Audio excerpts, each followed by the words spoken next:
আসসালামু আলাইকুম। জানিয়ে দেব আমাদের হাতে আসা সর্বশেষ গুরুত্বপূর্ণ সংবাদ। শুরুতেই সংবাদ শিরোনাম। ঢাকা ৮ আসনকে মদিনার সমাজ বানাতে চায় নাসির উদ্দিন পাটোয়ারি। যারা বিক্রি হচ্ছেন তাদের হিসাব ১২ তারিখের পর হবে, বিএনপি প্রার্থী ফারুক। গণভোট বাস্তবায়ন হলে সবচেয়ে বেশি উপকৃত হবে আওয়ামী লীগ, মঞ্জু। আজাদি না গোলামি, ফয়সালা ভোটেই। এতক্ষণ শুনছিলেন সংবাদ শিরোনাম, এখন বিস্তারিত। নির্বাচনে জয়ী হলে ঢাকা ৮ আসনকে সৌদি আরবের মদিনা সমাজ বানাবো হবে ইনশাল্লাহ বলে প্রতিশ্রুতি দিয়েছেন ১১ দলীয় জোটের প্রার্থী ও জাতীয় নাগরিক পার্টির এনসিপির মুখ্য সমন্বয়ক নাসির উদ্দিন পাটোয়ারি। মঙ্গলবার ১০ ফেব্রুয়ারি ভোরে ঢাকা বিশ্ববিদ্যালয় এলাকায় নির্বাচনী গণসংযোগের শেষে তিনি এই অঙ্গীকার করেন। গণসংযোগের শুরুতে ঢাকা বিশ্ববিদ্যালয় কেন্দ্রীয় জামে মসজিদ সংলগ্ন এলাকায় নিজ আসনের প্রার্থী ও আন্দোলনে নিহত শহীদ শরীফ ওসমান হাদির কবর জিয়ারত করে নাসির উদ্দিন তিনি বললেন, ওসমান হাদি বাংলাদেশকে নিয়ে যে স্বপ্ন দেখেছিলেন সেই স্বপ্ন বাস্তবায়নে কাজ করতে হবে। জামায়াতে ইসলামীর সঙ্গে জোটবদ্ধ নির্বাচন প্রসঙ্গে এনসিপির এই নেতা বলেন, জামায়াত চাঁদাবাজি ও দুর্নীতিমুক্ত একটি দল। এনসিপি ও জামায়াত উভয় দলই বেশ গঠনে কাঁধে কাঁধ মিলিয়ে কাজ করবে। জিয়ারত শেষে তিনি শাহবাগ এলাকায় গিয়ে ফুল ব্যবসায়ীদের সঙ্গে কুশল বিনিময় করেন এবং তাদের অভাব অভিযোগ শোনেন।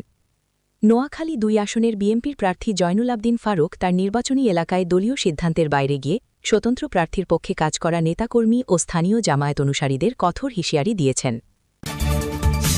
সোমবার ৯ ফেব্রুয়ারি বিকেলে সোনাইমুড়ির নাটেশ্বর ইউনিয়নের আবুল খায়ের উচ্চ বিদ্যালয় মাঠে আয়োজিত এক বিশাল জনসভায় তিনি স্পষ্ট ভাষায় বলেন, যারা আদর্শ বিচ্যুত হয়ে বিক্রি হচ্ছেন তাদের প্রকৃত হিসাব আগামী ১২ ফেব্রুয়ারি নির্বাচনের পরেই নেওয়া হবে।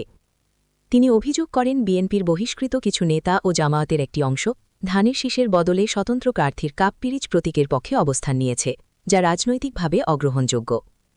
নির্বাচনী জনসভায় জয়নুল আবদিন ফারুক বলেন, যারা একসময় বিএনপির রাজনীতি করেছেন এবং বর্তমানে বহিষ্কৃত অবস্থায় আছেন তাদের উচিত ছিল ক্ষমা চেয়ে ধানের শীষের পক্ষে কাজ করা। তিনি আক্ষেপ করে বলেন, তারা তা না করে স্বতন্ত্র বেঈমান প্রার্থীর পক্ষে মাঠে নেমেছেন। ফারুক সতর্ক করে দিয়ে বলেন, যাদের অন্তরে ধানের শীষের আদর্শ রয়েছে কিন্তু ভোটের সময় অন্য প্রতীকে সমর্থন দিচ্ছেন, তাদের এই কাজের জন্য সৃষ্টিকর্তা কখনোই ক্ষমা করবেন না। তিনি দলীয় কর্মীদের প্রতি আহ্বান জানান যেন কোনো প্রলোভনের কাছে নতি স্বীকার না করে তারা জোটের প্রার্থীকে বিজয়ী করতে ঐক্যবদ্ধ থাকে। প্রচারণার সময় নিজের উপর হামলার অভিযোগ তুলে বিএনপির এই কেন্দ্রীয় নেতা বলেন, তার গাড়ি ভাঙচুর করা হয়েছে এবং নেতাকর্মীদের উপর বর্বরচিত হামলা চালানো হয়েছে। তিনি দাবি করেন যে এই হামলায় সেনবাগের কোনো সাধারণ মানুষ জড়িত নয়, বরং কুমিল্লার লাকসাম ও ফেনীর দাগনভূঞা থেকে ২২ জন ভাড়াটে সন্ত্রাসী এনে এই নাশকতা চালানো হয়েছে। হামলার খবর পেয়ে তার হাজার হাজার নেতাকর্মী রাজপথে নেমে এলেও তিনি তাদের শান্ত থাকার নির্দেশ দিয়েছেন। ফারুক জানান যে তিনি নিজের জীবনের বিনিময়ে হলেও নেতাকর্মীদের রক্ষার শপথ নিয়েছেন এবং সন্ত্রাসের বদলে ভোটের মাধ্যমে এর জবাব দিতে চান। বক্তব্যের শেষ পর্যায়ে জয়নুল আবদিন ফারুক দেশের রাজনৈতিক ভবিষ্যৎ নিয়ে আশাবাদ ব্যক্ত করেন। আমার বাংলাদেশ পার্টির এবি পার্টির চেয়ারম্যান এবং ফেনী ২ আসনে ১১ দলীয় জোটের প্রার্থী মুজিবুর রহমান মঞ্জু দাবি করেছেন, আসন্ন গণভোটের রায় যদি হ্যাঁ হয় এবং জুলাই সনদ বাস্তবায়িত হয় তবে রাজনৈতিকভাবে সবচেয়ে বেশি সুবিধা পাবে আওয়ামী লীগ। সোমবার ৯ ফেব্রুয়ারি রাতে ফেনী শহরের খেজুরিয়ার প্রধান নির্বাচনী কার্যালয়ে আয়োজিত এক সংবাদ সম্মেলনে তিনি এই মন্তব্য করেন। মঞ্জু উল্লেখ করেন, আওয়ামী লীগের নেতাকর্মীরা বর্তমানে নো ভোট বা গণভোট বর্জনের প্রচার চালালেও ইতিহাসের শিক্ষা বলছে একটি সুষ্ঠু গণতান্ত্রিক ধারা ফিরে এলেই তারা রাজনীতিতে পুনরায় সক্রিয় হওয়ার সুযোগ পাবে। ১৯৭৫ সালের ভয়াবহ রাজনৈতিক বিপর্যয়ের পর দীর্ঘ আন্দোলনের মাধ্যমে গণতান্ত্রিক পরিবেশ সৃষ্টি হয়েছিল বলেই তারা ফিরে আসতে পেরেছিল বলে তিনি স্মরণ করিয়ে দেন।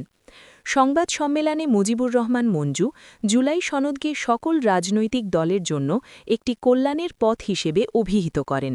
তিনি সতর্ক করে বলেন যে এই সনদ বাস্তবায়িত না হলে বাংলাদেশের সামগ্রিক গণতান্ত্রিক কাঠামো ব্যাহত হবে এবং এতে ভবিষ্যতে সকল দলের জন্যই বিপদ ঘনীভূত হতে পারে। তিনি ভোটারদের প্রতি কোনো দলের প্রতি অন্ধ আনুগত্য না দেখিয়ে দেশ ও গণতন্ত্রের স্বার্থে দলমত নির্বিশেষে হ্যাঁ চিহ্নে ভোট দেওয়ার আহ্বান জানান। তার মতে রাজনৈতিক প্রতিহিংসা দূর করে একটি জাতীয় ঐক্যমত প্রতিষ্ঠায় জুলাই সনদ কার্যকর ভূমিকা রাখতে পারে। গণহত্যা ও রাষ্ট্রীয় লুটপাটের বিচার প্রসঙ্গে এবি পার্টির চেয়ারম্যান বলেন, আওয়ামী লীগের নিজের কল্যাণ এবং ঐতিহাসিক দায় থেকে মুক্তির জন্য এই অপরাধগুলোর বিচার হওয়া অপরিহার্য। তিনি তুলনা করে বলেন ১৯৭১ সালের ২৫শে মার্চের কালরাত্রির মতো আরেকটি গণহত্যার দায় এখন দলটির ওপর চেপে বসেছে। এই দায় মুক্তি না হওয়া পর্যন্ত জাতীয় ঐক্যের পক্ষে বাধাগুলো দূর হবে না। জামায়াতে ইসলামের আমির ও ঢাকা ১৫ আসনের সংসদীয় প্রার্থী ড শফিকুর রহমান গতকাল সোমবার বিকালে রাজধানীর আগারগাঁও থেকে মিরপুর এলাকায় অনুষ্ঠিত নির্বাচনী গণমিছিলে নেতৃত্ব দিয়েছেন। গণমিছিলের শুরুতে জামায়াত আমির বলেন, কোনো ব্যক্তি, পরিবার কিংবা দলের ক্ষমতা টিকিয়ে রাখার জন্য নয়, বরং দেশের ১৮ কোটি মানুষের অধিকার, নিরাপত্তা ও ন্যায় বিচার নিশ্চিত করতেই এই রাজনৈতিক লড়াই। আসন্ন ১২ই ফেব্রুয়ারির ভোট নির্ধারণ করবে দেশ স্বাধীনতার পথে এগোবে নাকি আবারও পরাধীনতার শৃঙ্খলে আবদ্ধ হবে। আজাদি না গোলামি, ১২ই ফেব্রুয়ারির ভোটেই চূড়ান্ত ফয়সালা হবে।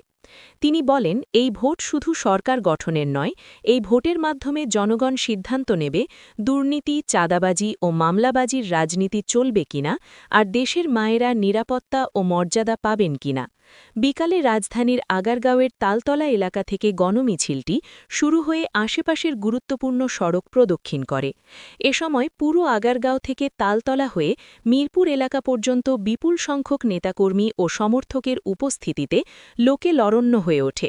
বিভিন্ন অলিগলিসহ মূল সড়ক ও আশেপাশের এলাকায় মানুষের ঢল নামে। গণমিছিলে দলটির ঢাকা মহানগর উত্তর শাখাসহ বিভিন্ন ইউনিটের বিপুল সংখ্যক নেতাকর্মী ও সমর্থক অংশ নেন। বিজয় না পর্যন্ত ভোটকেন্দ্রে পাহারা বসাতে ১১ দলীয় ঐক্যের প্রতি আহ্বান। গতকাল সোমবার রাজধানীর মোহাম্মদপুর ঈদগাহে ঢাকা ১৩ আসনে জোটের প্রার্থী বাংলাদেশ খেলাফত মজলিসের আমির মামুনুল হকের নির্বাচনী জনসভায় বক্তৃতাকালে জামায়াত আমির বিজয় না পর্যন্ত ভোটকেন্দ্রে পাহারা বসাতে ১১ দলীয় নির্বাচনী ঐক্যের নেতাকর্মীদের প্রতি আহ্বান জানিয়েছেন জামায়াতে ইসলামের আমির ড শফিকুর রহমান। তিনি বিএনপির প্রতি ইঙ্গিত করে বলেছেন, একটি পক্ষ ও পরিবার জয়ের জন্য পাগল হয়ে গেছে, নির্বাচনে হারের ভয়ে ভোটকেন্দ্র দখলের পায়তারা করছে। নির্বাচনে কারচুপি হলে ক্ষমা করা হবে না বলে প্রশাসন পুলিশকে হুঁশিয়ার করেছেন জামায়াত আমির। জামায়াত আমির প্রতিশ্রুতি দেন, ১১ দলীয় জোট নির্বাচনে জয়ী হলে মন্ত্রী হবেন মামুনুল হক। সভায় বিশেষ অতিথি ছিলেন এনসিপির আহ্বায়ক নাহিদ ইসলাম। তিনিও নির্বাচন কমিশন এবং প্রশাসনকে হুঁশিয়ার করে বলেছেন, কারচুপি হলে ছাড় দেওয়া হবে। জামায়াত আমির জনসভায় সমাবেতদের উদ্দেশ্যে বলেছেন, এখন থেকেই ভোট পাহারা শুরু করতে হবে। জালিয়াত, ভোটচোর, অবৈধ ইঞ্জিনিয়ারদের জনগণের কপাল নিয়ে খেলতে চাইলে রুখে দিতে হবে। বিজয়ের মালা গলায় পরিয়ে দিয়ে তারপর আপনারা ঘরে ফিরবেন।